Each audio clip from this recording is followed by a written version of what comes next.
everybody, and welcome to the Elseworlds Exchange. I'm Sal. And I'm the beardless Cape Joel. Yes, let's address the Joel in the room. Joel has no beard right now, everybody. No, I bet my beard and lost in, one of those competitions you hear about. That's all right, the time. that's right. Man, I bet my beard you're wrong. And I turned Son of a bitch. So I lost it. No, I started tapering it was the thing. It was getting too long. I was going to have to start braiding it soon, and then I got too overzealous and had to cut the whole thing. Yeah. I thought, because there was no weekly pull this week, and there was no The Pull this week, I'm like, oh, cool, it can all grow back by then. But then Sal's like, hey, don't forget our Wednesday show. I'm like, on camera, live, people will see. Oh, no. Thwarted by the Elseworlds Exchange. So, yeah, sorry about that, but you know what? We're here. Let's do it. So, today's topic is going to be a little bit heavy, actually, because Tiff, Ben, and I chatted the other day about kind of a deeper topic as well. We talked about, what was it? I don't remember what the Legacy Heroes. Legacy Heroes versus new characters, thank you. I watched that video, Thanks for watching. I enjoyed it. But we talked about that, and this was one of the on my list of things I wanted to talk about and get into, because I thought, like, we don't address as many heady topics as we should. No, it's usually kind of fun and, easy going on this show. Let's talk about action figures. Exactly, yeah, the last one was action figures, so let's try and bring it down a little bit, talk a little bit about, because I heard this the other day, somebody mentioned that DC was just straight up more consumer-friendly than Marvel. And so I wanted to address that. And so before we get into like the numbers and shit, I wanted to say, Joel, is DC more consumer friendly than Marvel? Is Marvel losing their consumability? Well, the important thing to keep in mind about any topic like this is that the comic industry and the big two, DC and Marvel, it's always up and down, and rarely do you find a situation where both Marvel and DC are up at the same time. Like, you fast forward just a while ago to the DCU era, to the New 52 era, and it was completely flip-flop. We were making jokes about DC was down in the crapper, and Marvel was riding high and everything, and now, couple years later, total reversal of fortune. Well, that's what they say. That's the consensus. That's the vibe. That's the overall tone that everybody seems to be copping to, which is DC is crushing Marvel. DC's killing Marvel. Marvel is slave to DC. Marvel can't seem to get their shit together. Who is running that damn place? That seems to be the vibe, or at least that's what the loudest voices in the fan community are saying. And the question is it true? And, it's funny, I personally, from my perspective, and not necessarily from an opinion perspective, or even from a sales perspective, just from me and what I buy, what I choose to buy first, I am technically buying more Marvel books than DC books. Right. Do you find that's the case with you as well? I was always 50-50 was the thing. I remember even back when I worked for the other guys, back when I worked for the Comic Book Cast, my original thing, my thing that got me in the door was I was the DC guy. Right. I was the guy who read more DC than Marvel. That was my niche. And then as time went on, I started incorporating more Marvel books till I was about 50-50. I would say as it stands right now, for reviews on my channel and for videos, and surely people can see this, I definitely review more DC books than Marvel, but that's really more of a number thing. When it comes to shit that I just read on my own, it's about 50-50, because I'll read stuff that doesn't get put up on the channel, like Hulk right there. Like, that book is digging that, but I know it probably won't get many numbers, or at least won't get as many views as a equally sized DC book, so I make the little trade-off I foresee some cancellation in Hulk's future, especially after issue 6. I just read it. I hated it. And I forgot it came out this week, actually. I need to go back and disappointed. I was like, this is a slow burn. It's going someplace. First arc wrapped, I'm like, get the fuck out of here. Really? See, that hurts me, because, like, right now it was kind of jockeying for a position on, like, my best of the year, where it's like, if it can stick this landing, because it's so subdued and so subtle and so cool for a Hulk book, but now you break my heart. I'm sorry, I don't mean to do that. I want you to have a pure reading experience. I was so disappointed, and no one's reading Hulk, so it's hard to find anybody who cares about what's happening in that book. I know, right? Well, to tell you what, I'll read it this week and then I'll come back with my thoughts. Right. But, yeah, I mean, okay, so from a YouTuber perspective, we just talked about ourselves. We do technically buy more DC books than Marvel, but that's a very small sample size. 2 out of a potential 200,000 or more. Pretty much, yeah. But that being said, you know, as a YouTuber, from our perspective, I can tell you some little bit of inside baseball. I think that DC videos do better right now. I would say so. Like, well, even a thing, just to contrast and compare, what is it? We had The Button and we had Secret Empire going head to head for a little bit there.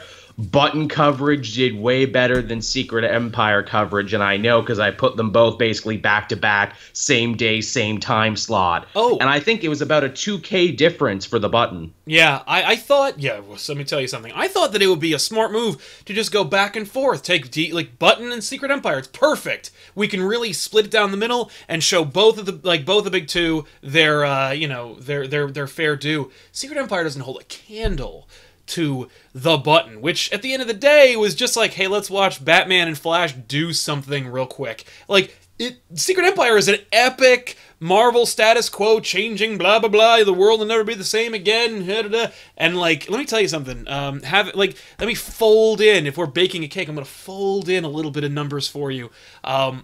Marvel's numbers have not been nearly as good. They hit a significant dip right after Secret Wars ended. And they've never quite recovered. And I don't mean to say, by the way, that does not mean Marvel hasn't recovered, Marvel is in the shitter, Marvel's doing poorly. I'm saying that Marvel did not recover from the Secret Wars event. Right. And who knows why that is. It could be because people were expecting a reboot.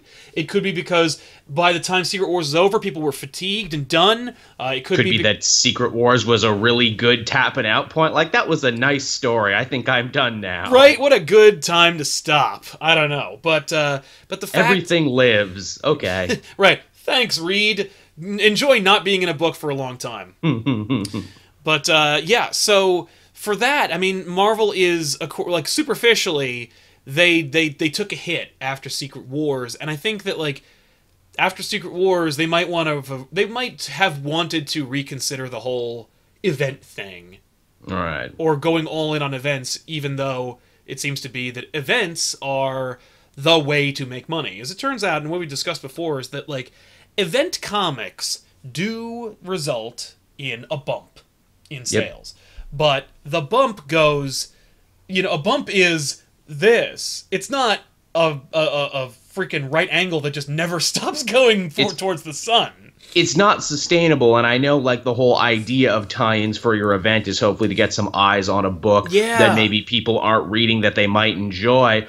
But, you know, that's a rarity that it happens when it happens. You might get a couple people to stick around and read a book where it's like, oh, I really enjoyed that. I think I want to see where this is going from here. But even then... go ahead. I was just going to say, you're also pissing off your core readers by changing streams or changing, like, oars midstream and being like, let's do this. Yeah, and forcing the writers to be like, look, do I tie in completely to this event?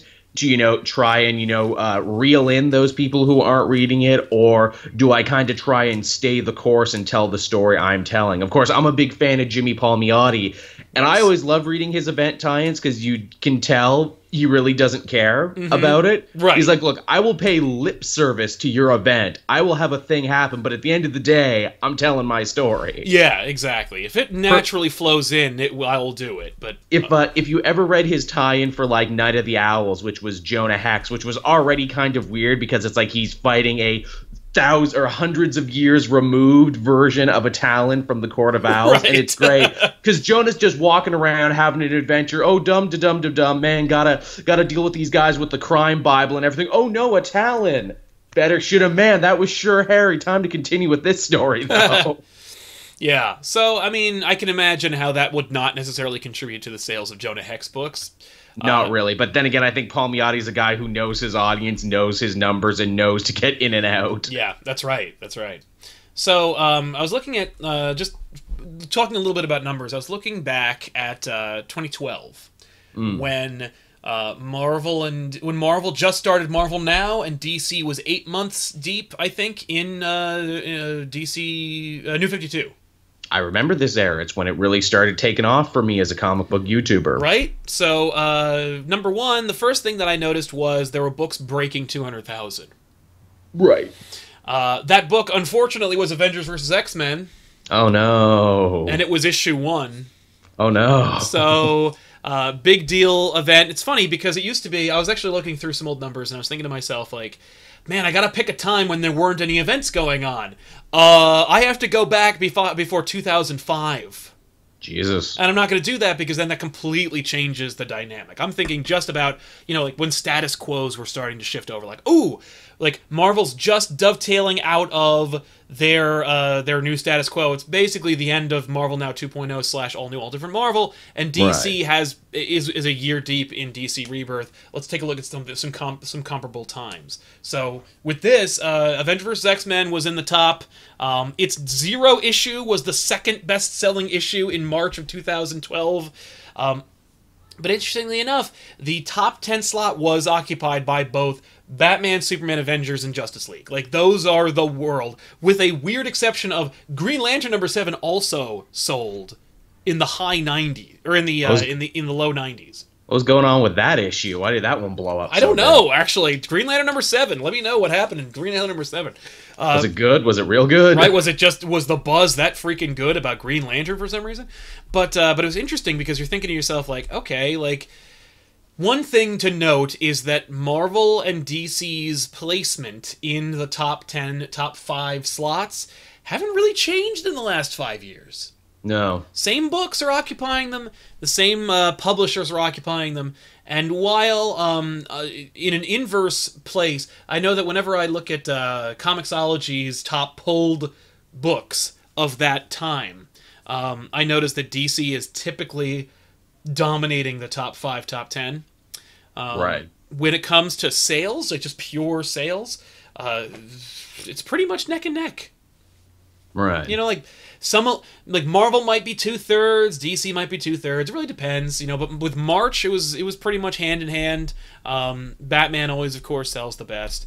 But anyway, point being is that when it comes to just looking at the last 5 years, back when you said 5 years ago, AVX, you couldn't say they weren't really doing a lot of reliance on X-Men. You couldn't say the X-Men were being marginalized, although you could argue that X-Men was definitely pigeonholed and typecast, or at least forced into an event that they wouldn't necessarily fit into. But you could say hey, Marvel's doing all right. You weren't people were kind of complaining, but it wasn't nearly as bad as it seems to be today. There was interesting stuff going on. There was some direction. There was an overabundance of time travel. Remember that for the original Marvel Now? It seemed like everything was time travel centric. Yes, I do remember that. That was weird, especially because they didn't really do anything interesting with it. Felt like they were building up to something, right? Like some sort of time war, or some sort of oh no, you broke the space-time continuum thing. Well, it's funny, I was just talking about that recently. A few people commented on an episode of Age of Ultron when we were doing that on back issues. And they were just recently found it and talked about it, how they were the fallout from Age of Ultron actually resulted in, Secret Wars. And I think that's not true. I think it's more Secret Wars was an idea that Hickman was working on, and it just so happened that time travel was the one thing they were all worried about in Age of Ultron was them breaking the space-time continuum. Was time. Right. Not about breaking time and having it result in incursions. Incursions were separate from the time break. But yeah, they were working on time, and it was maybe there might be something going on. Never did Every anything. story was time-centric. The X-Men were messing with time. Everyone was messing with time. It's true. And the only thing that really happened was Angela got shaken out of the 10th realm. Ah, yes. That's all that happened because of the time travel nonsense. Is that how she came in? Because I wasn't reading Guardians at the time. The only real Angela thing I read was that whole, Thor, Loki, original sin. Oh, hey, we're actually telling the story of who she is. It's literally just the end of Age of Ultron. There's a double-page spread that Quesada drew where she's like, if someone, whoever woke me up is going to pay. And Angela shows up and you're like, freaking what? Remember how excited we all were about the Angela thing, because in the back of our minds we had hoped that meant that Gaiman actually got Miracle Man in the deal, and that she would be the harbinger of Miracle Man showing up in Marvel? Didn't happen. Nope. Didn't even harbinge Neil Gaiman writing anything for Marvel. No, that's weird. It's just one giant middle finger to Todd McFarlane. Yeah, I mean, like, thanks. I mean, it does resolve any issue that McFarlane does have with Neil Gaiman. Like, they don't have to. McFarlane doesn't have to worry about publishing Angela or about reprinting Angela or about making Angela action figures. It's all out of his hands. But anyway, that being said, when it comes to sales, like, is Marvel hurting itself? Is Marvel less consumer friendly than it used to be? I mean, judging just from a scheduling and monetary thing, DC books are cheaper now, come out more frequently. Yeah, it's interesting because Marvel has Marvel and DC have two very different philosophies when it comes to monthly books and the pricing of them. Marvel's like, the same books will come out by the same creative teams over the last 10 years, and they're going to be $5. And they're going to come out once a month. And DC's is, let's shake up the creative status quo. Let's release our primary books twice a month for $1 less per book. At the end of the day, you're spending, let's say, $5 an issue on a Spider-Man book from Marvel. You're spending what, $6? Or I'm sorry, yeah, six and change per month on a DC book, but you're getting like pretty much double the content. That's really the only change. Some other stuff the chat just mentioned here that I thought was important. Supermark says there, and of all the DC Rebirth books we have right now, no cancellations yet. Really? Nothing's been canceled? I don't think anything's been canceled yet. Right. I think everything that's been, even like Blue Beetle and everything is still coming going. out? I thought Blue Beetle was canceled, but that's messed up. I did too. Way to go. I dropped off it because it just wasn't the book I wanted it to be. And Joel Kenna Kuroko, he said something interesting there. He said DC listens to their fans. Do they? They didn't for a good solid 5 years. They tried to force everything you didn't like down your throat and saying you will like it and you will love it. It's only when they were at their darkest hour where they're like, hey, maybe old Superman should come back, and maybe all the sidekicks should come back, and maybe all these other things you've been yelling at us about for 5 years should happen. Yeah, that's a good question. Does DC listen to their fans? I will say, having actually had the opportunity to go to the DC Rebirth panel at WonderCon last year, being there and watching the back and forth in the conversation. I mean, everyone else is there too because it live streamed.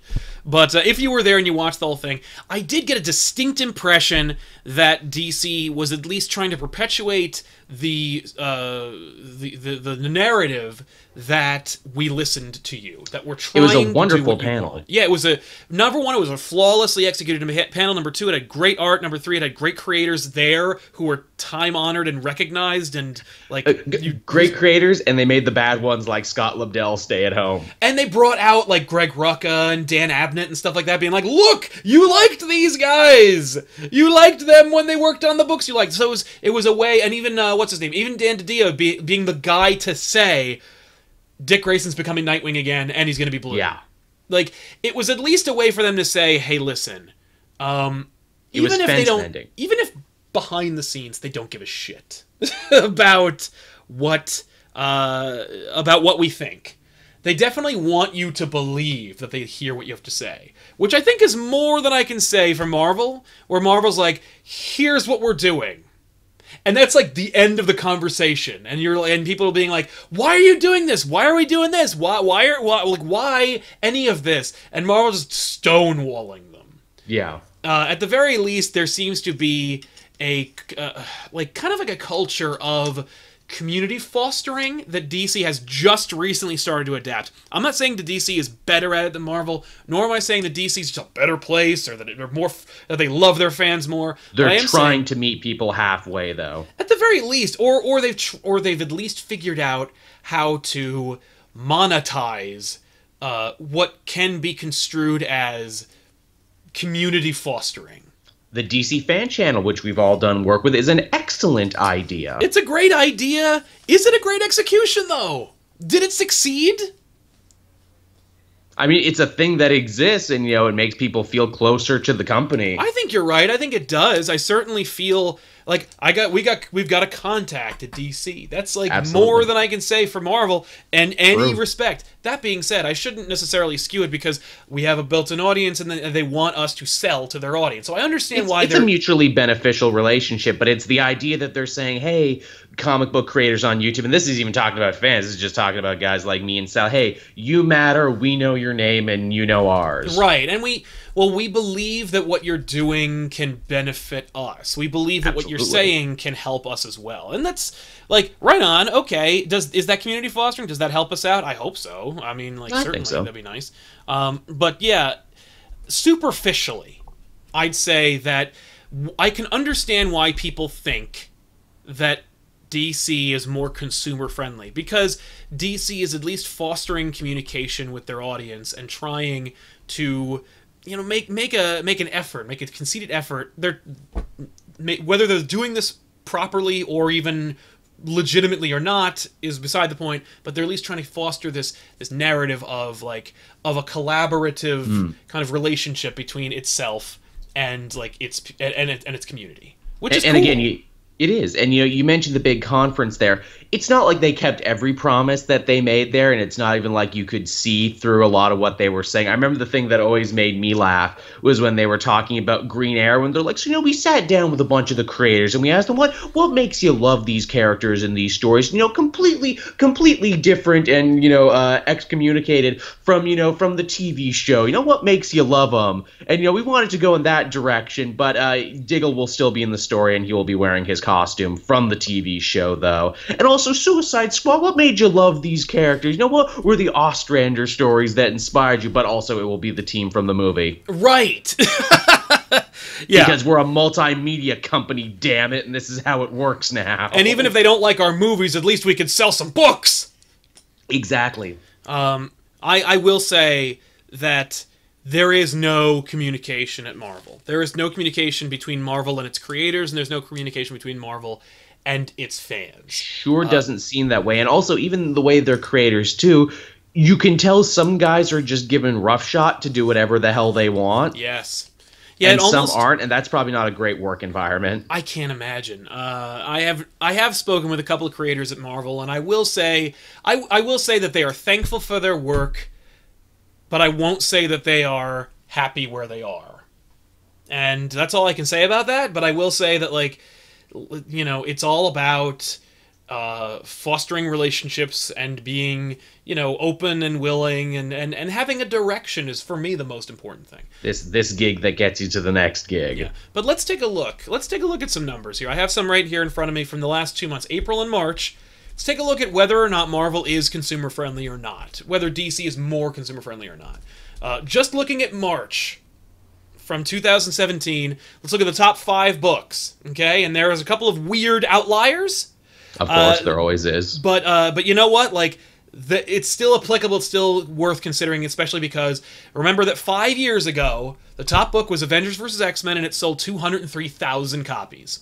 The number one book of March of 2017, if you can remember, was a book that I outright boycotted. I told the audience not to buy it. It was Amazing Spider-Man number 25. It retailed for $10 American.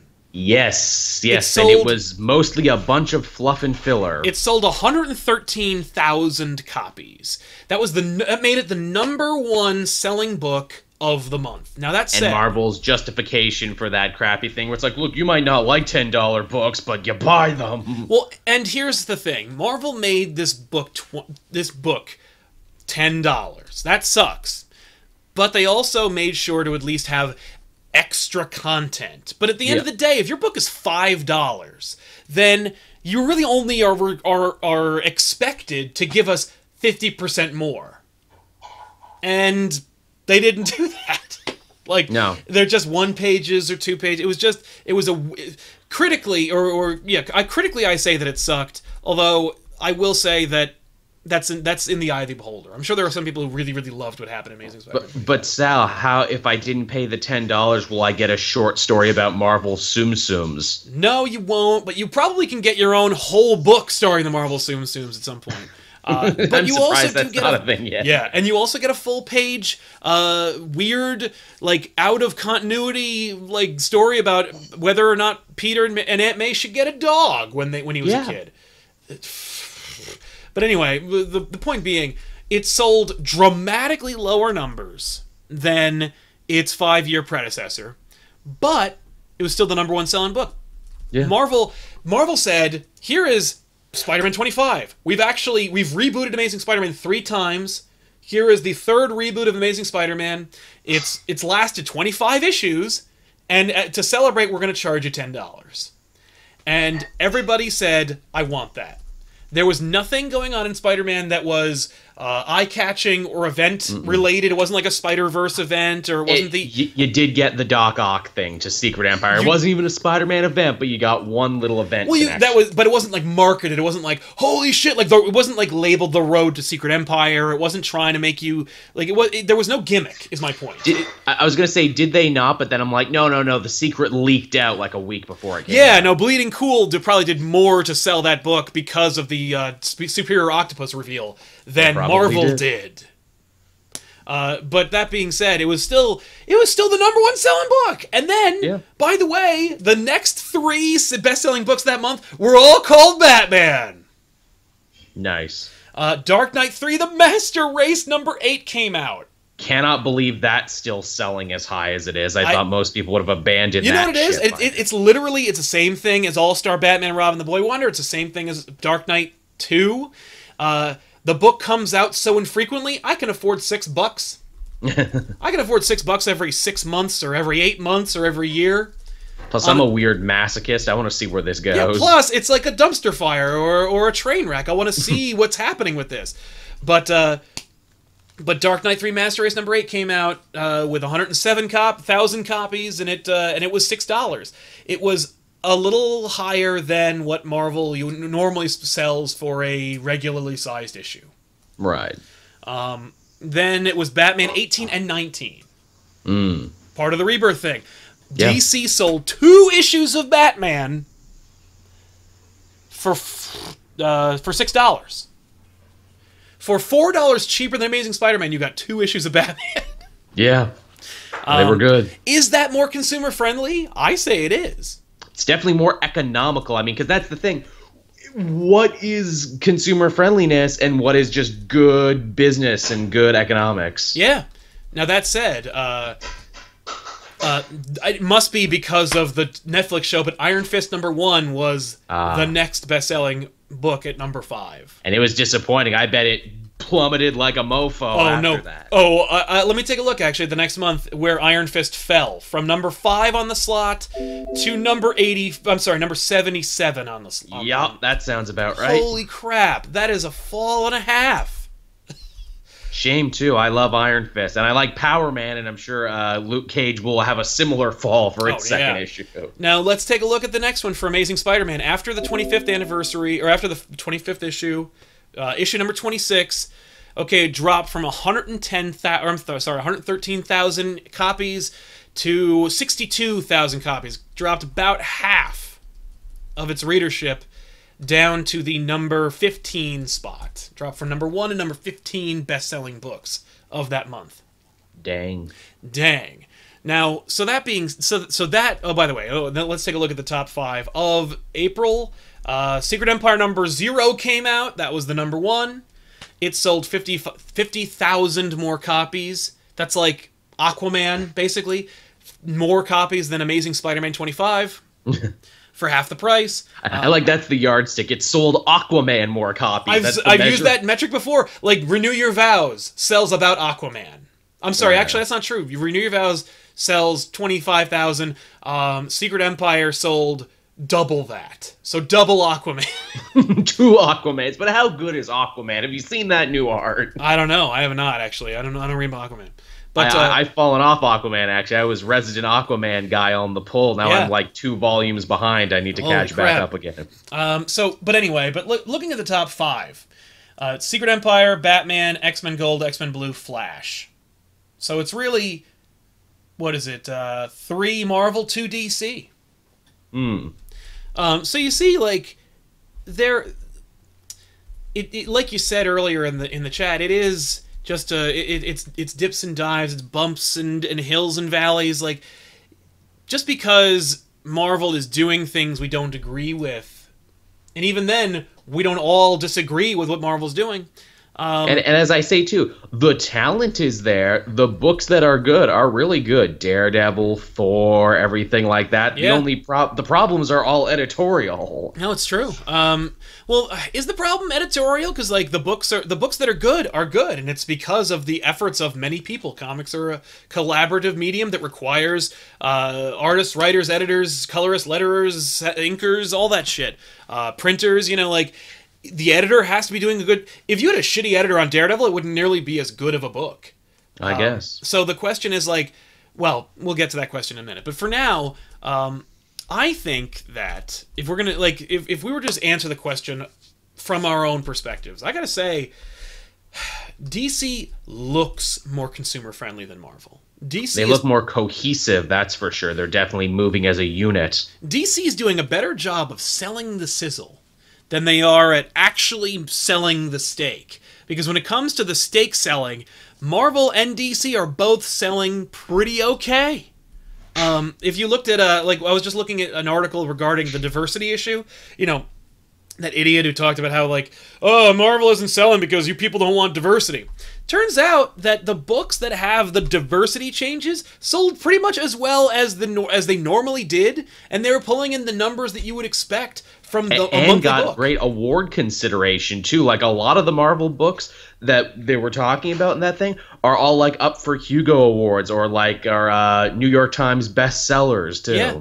I mean, like, at the end of when you're looking at that, when you're looking at the sales, at the numbers and the sales and the fact that, like, just because people are saying that they don't want diversity, the diversity characters, I hate to call them that, but like, because it's a stupid term. Like, legacy character sounds better, doesn't it? And is kind of more truthful, isn't it? But the changed characters, their numbers are doing just as well as any other numbers or any other of the predecessors' numbers when you look at them, when you crunch those numbers. And so it's really more of like a culture, whereas DC, okay, I think that we can look at it from two different, where DC is fostering a culture of the publisher and its fandom. It's getting in, it's I think going more 21st century, where they're like, listen, in a world, in today's world, there are technically the celebrity is dying. Yeah, that's something that I like to theorize. That I think. I remember watching. I use this example all the time, and I'm going to use it again. Do you remember Rebecca Black? Yes, Friday. Gotta get down on Friday. Gotta get down on Friday. And indeed she did. But the song came to pass. Yeah. But okay, so there was this terrible reporter. I don't remember her name, but she's this stock reporter for like basic television news, like 2020, not Barbara Walters, but somebody else. And she had only about a week or two prior interviewed Charlie Sheen when he did his infamous Tiger Blood rant. Yes, I'm on a drug called Charlie Sheen. It's not available. If you try it once, you will die. That's my okay. One of my favorite meltdowns I've ever seen in my life. Because beautiful. I think because he had total control over the meltdown. He's like, okay, here's the part where I melt down here, and here's where I take it from there. Quotable, but not even in an ironic way. I just loved saying things that he said. Winning. I'm a Vatican assassin on Tiger Blood. He turned his meltdown into a road show. He literally took his meltdown on the road, and he'd come to your town and melt down in front of you, and you'd pay him $5. So you got that going, and then I think like a week or two later, she did the same. She had the same like set, same format, where she interviewed Rebecca Black. And I do kind of remember this now. Yeah, the interaction that she has between Charlie Sheen and Rebecca Black are night and day and fucking fascinating, because she talks to Charlie Sheen like, oh my god, Charlie Sheen, you're the no good drug addict in Ferris Bueller's Day Off. I wanted to bang you so bad. Like, I love you. You're having a meltdown. It's amazing. I'm gonna get so much ratings. Then she talks to Rebecca Black, and the questions that she asks Rebecca Black are fucking spectacular, because one of them is basically like, so do you think you're good?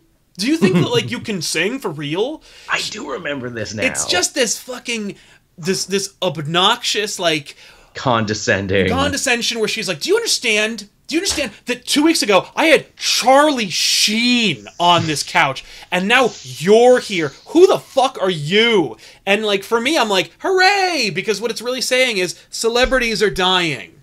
Everyone is a celebrity. YouTubers are celebrities now. PewDiePie is seen by probably more than like your average movie star. I watched Markiplier supply 12 consecutive Make-A-Wish Foundation requests in person. It was horrifying. That should tell you everything you need to know. But that aside, I'm not saying that like celebrities are dead, and I wouldn't give a shit if Harrison Ford or some other, or like Mark or Chris Pine. The or whatever. idea of celebrity is changing. I'm saying that it's just like, I'm saying that. Everyone has the opportunity. The old lady who witnesses a grocery store robbery can become a song and have like her whole life changed. Like Chewbacca Mom can be popular. Chewbacca Mom. I found her too late, but I laughed my ass off all the same. You know what it is? Yeah. What Andy Warhol said is coming to pass. In the future, everyone will have 15 minutes of fame. Absolutely, absolutely. And so Warhol called it. In this culture, we're seeing that people, or that the line between celebrity and fan is kind of blurring. And I think that DC's getting on the bandwagon where they're like, no, accessibility is higher now than ever before between everybody and what they care about. And so as such, we need to be more accessible. Like, I could literally ruin Kevin Bacon's day by giving him the best cutting edge, like just the perfect cut to the quick tweet. If he's looking at his phone at the same time that I want to destroy his day, I technically could ruin it. Ooh, I have such access.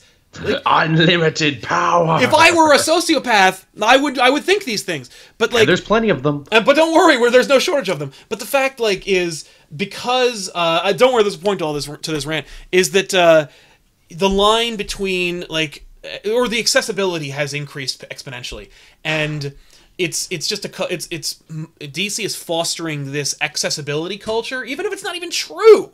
They're trying to make you think that they're more accessible. I have more access to DC's creators, and the process at DC than ever before. Yeah. And Marvel is fostering a completely different, I don't even mean opposing, because I don't think they're even thinking about it, but Marvel's fostering a completely different culture over there. And I'm not really quite sure what the hell it is yet, but I think they're working on it. Like, I think they're building towards it, or they have some kind of direction, but whatever it is not that. And even if DC's method isn't as successful, or isn't financially viable, or isn't financially successful, it's successful in as much as it's converting more vocal fans. It's converting more it's tricking a lot more people. I don't mean to say tricking, because I mean maybe they are more accessible. God knows I have more access to DC Comics now than I did 10 years ago. Is it successful, or is it because I'm working on this job? Who knows? But the fact is, DC's fostering a culture of connectivity and accessibility with their fan base, and Marvel is not.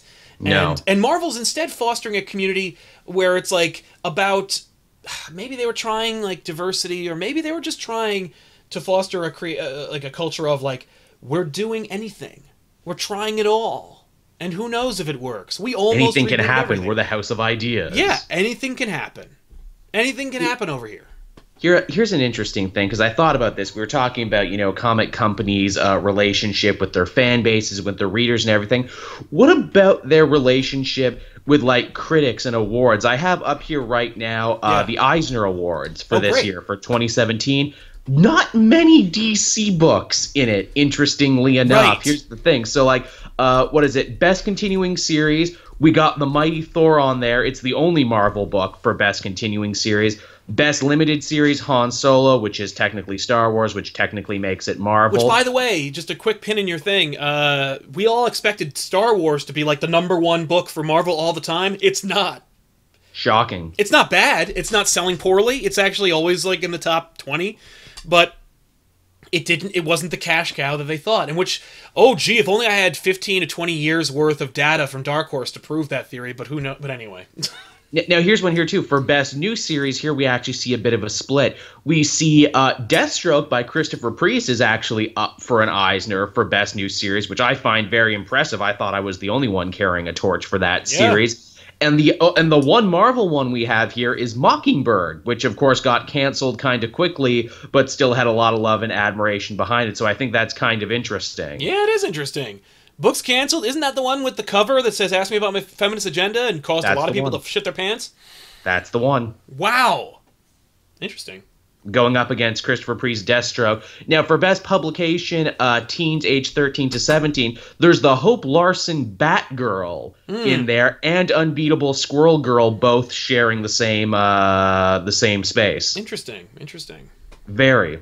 And then, of course, best reality-based work, you have Dark Knight, a true Batman story, but that's more a Paul Dini thing than a DC thing. Yeah, and it's Vertigo. Yeah, it's a Vertigo book, which I don't consider. I consider that like almost like a separate independent publishing label. It basically is. But DC's like, yeah, but we also get that though. We could put that on our shit. it's just funny as I look here. It seems that like what is it? The Marvel stuff definitely gets more prestige stuff going on. Yeah. I will like the other thing is Marvel has, I mean, like then it gets into a criticism about Marvel and their publishing practices, because like you look at their trade paperback habit, and number one, they do put out trades quickly and efficiently, but DC's trades are cheaper. Yeah, I can get this one $17. Same book would be at Marvel would be probably 20 or more. I've seen some trades that collect like 4 issues, 5 issues for 30, which is unfucking believable. But anyway, yeah, it's interesting. Is Marvel less consumer friendly than DC, or is that even an argument at this point?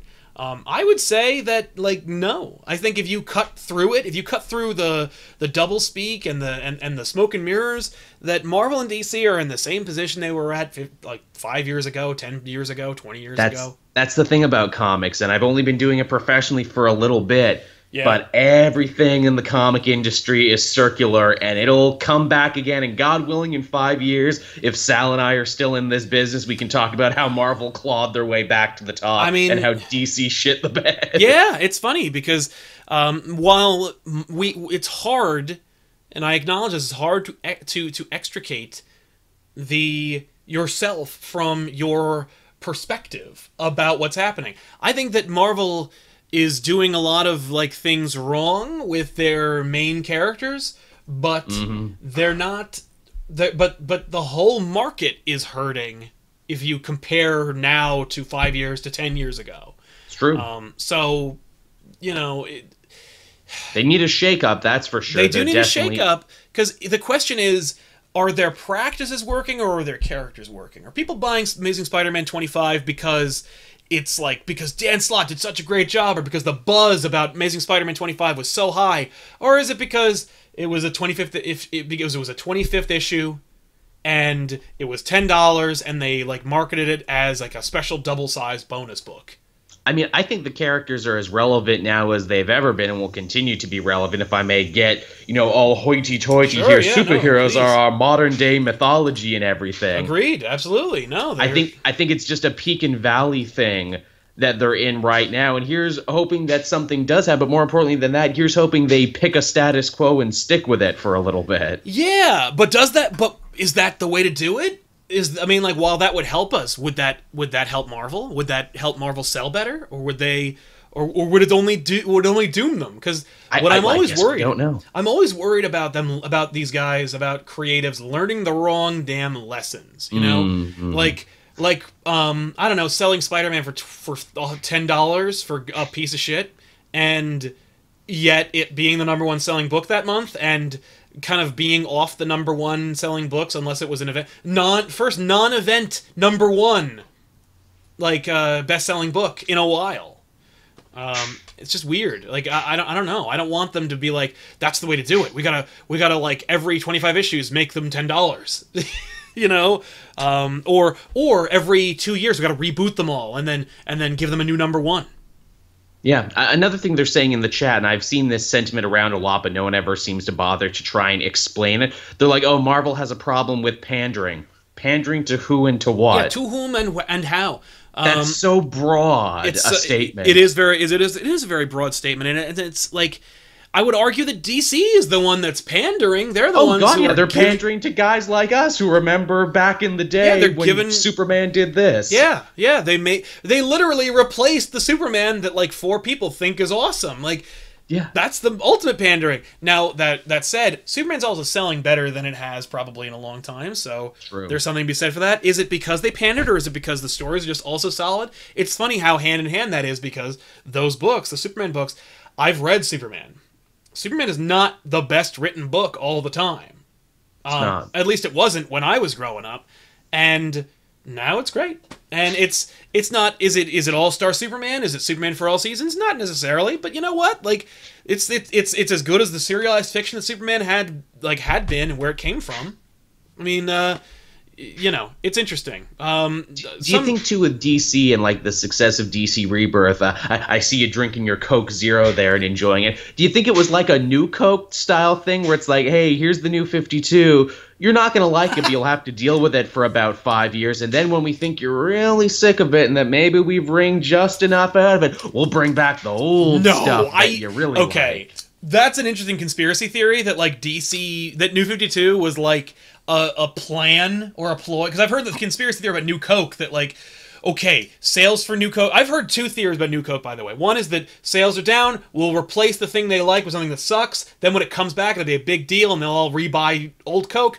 I've also heard that they wanted to shift over from, like, regular sugar to high fructose corn syrup. They changed to New Coke, made it taste weird, brought it back and changed it to high fructose corn syrup, and that's what... I've heard conspiracy theories about New Coke, and so when you say, like, is it the New Coke thing, I always associate it with a conspiracy theory. Like, did DC... Oh, it's absolutely a conspiracy theory. Yeah. Did DC throw away all their continuity and replace it with a big shakeup so that they could bring it back in 5 years? No. No, I don't. No, they did not. I'm just saying, if they learned from the New Coke thing, being like, man, I bet if we gave them everything they wanted right now, they'd be super stoked. You know what's funny? I think that they were thinking, because they're not giving us everything they want, or everything we want. They're giving us, it's all part of, I think it's all part of their narrative of being like, look, we're all friendly, we love you, and we're friends, we have a whole channel dedicated to you, haha.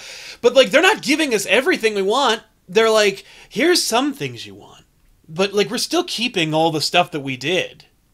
You know, Tim Drake is still Red Robin, you know. Shazam still don't have no book, you know. He does. Martian Manhunter is still MIA. Like, just because Superman's back and then got merged with himself, and so there's an even more complicated, rebooted continuity.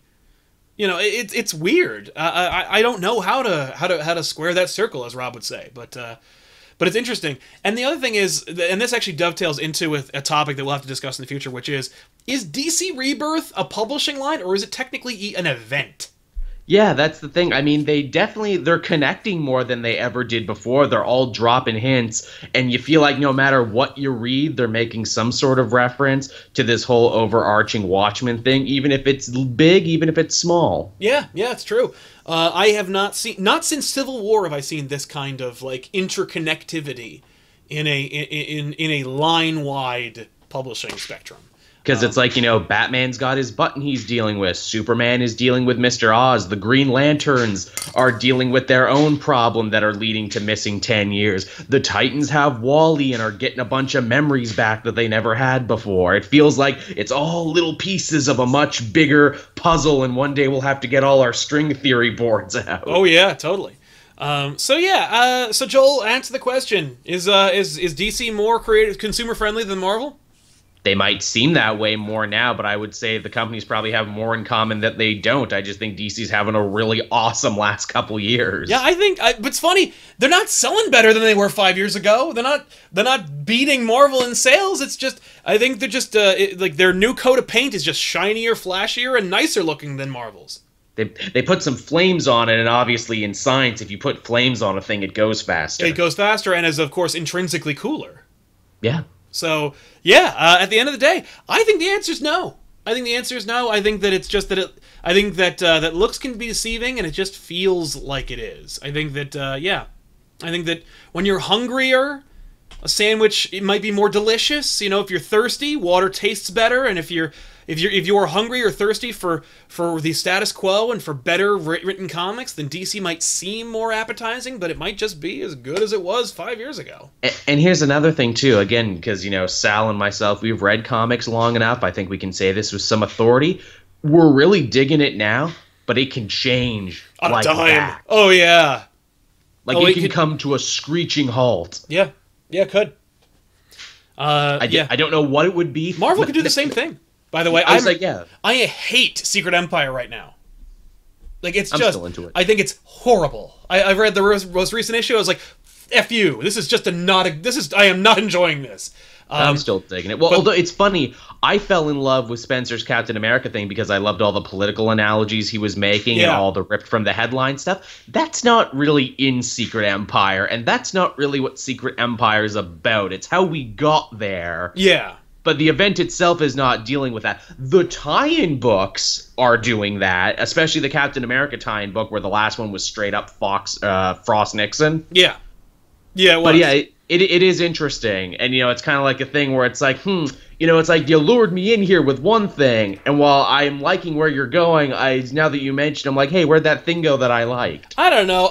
This most recent issue, Sam Wilson looks directly at the reader and then gives a speech that if you read it again, read the speech where Sam Wilson's looking at you. It's the big full top page. And Sam Wilson is talking. He says Hydra once, replace Hydra with Trump. And tell me that is not just a Nick Spencer tweet, and I will give you $1. Like, and I'm not talking about you guys down there. I don't have enough dollars for all of you. It absolutely is. And, like, again, that's why I got into it. It's the one that actually stuck out to me now that we're talking about this. It's the Black Widow speech and the Black Widow side thing. I haven't read their tie-in Uprising yet, but in the actual issue, I thought it was funny because that's clearly Nick Spencer dealing with his own particular brand of of pacifism. Okay. Through a Champions Black Widow style story where Black Widow's like, you gotta kill him. Your kid's gotta learn to kill. Sometimes you gotta make the hard choice. Kill, kill, kill. Mm-hmm. But the Champions being the holdouts too. It's like, no, you gotta find a better way. We're heroes. We're all about finding another way around it. Yeah. And Black Widow being like, nope, world sucks. We're at war now. Gotta kill. Yeah. Even though we know that one of the Champions is going to kill Captain America at the end. Possibly. I mean, hey, it could be anything to get us there. We don't know yet. Let's put it like here. I'm tossing out there now. Cap's gonna snap out of it and be like, "You got to kill me." It's the only way out. Yep, and then he'll kill him. But yeah, who knows, man? It's a crazy bumpy ride, and I'm thankful to say that it's not ending anytime soon. So yeah, let us know in the comments down below, or of course, if you're watching this later, share with us. Is DC more consumer friendly than Marvel? Let us know what you think. Is it working? Are you buying more DC than Marvel, or if you are buying more Marvel than DC?